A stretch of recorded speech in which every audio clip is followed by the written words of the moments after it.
约在你们地球的时间1年之前，我有2个同胞从我们星球出发，来到地球进行考察。可惜，在他们准备降落的时候，发生了意外。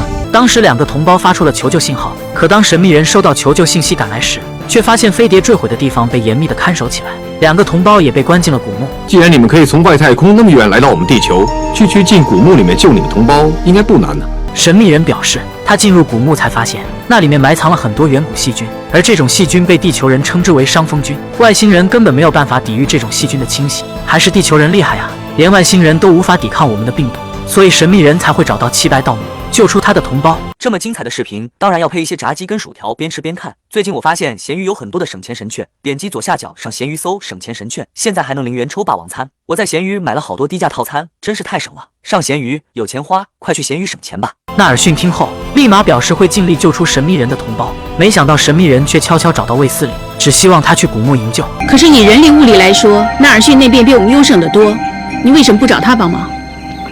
因为我感应到纳尔逊先生的思想比较复杂。为什么这么说？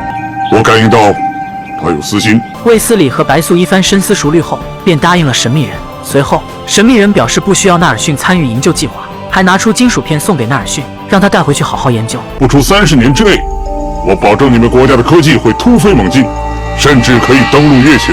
另一边，军营来了一位司令，他呵斥青龙办事不力，要将他革职查办，并准备马上炸毁古墓。当晚，神秘人带着卫斯理和白素来到古墓外的秘密通道。2人来到古墓，发现到处都放满了炸药。一番寻找之后，终于找到了金属箱子，正准备带着东西离开时，青龙竟然拿着枪出现在门口。白素见状，马上将手电筒照向青龙，卫斯理趁机打掉他的手枪。3人随即开始一番搏斗。司令得知青龙不听命令，私自进入古墓，顿时大发雷霆，遂命令手下立刻引爆炸药，将古墓炸毁。很快，古墓的炸药被点燃。卫斯理见状，一把推开青龙，准备逃跑，而青龙则被掉落的石柱活活砸死。卫斯理也身受重伤，没能和白素从古墓逃出去。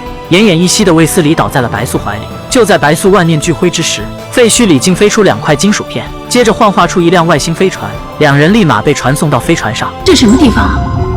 你们现在在我的飞碟上面。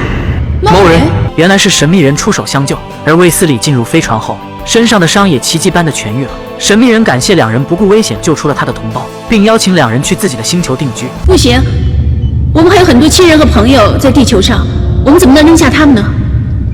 他不走，我也不走。最后，卫斯理和白素被传送回地球，2人从此过上了神仙眷侣的生活。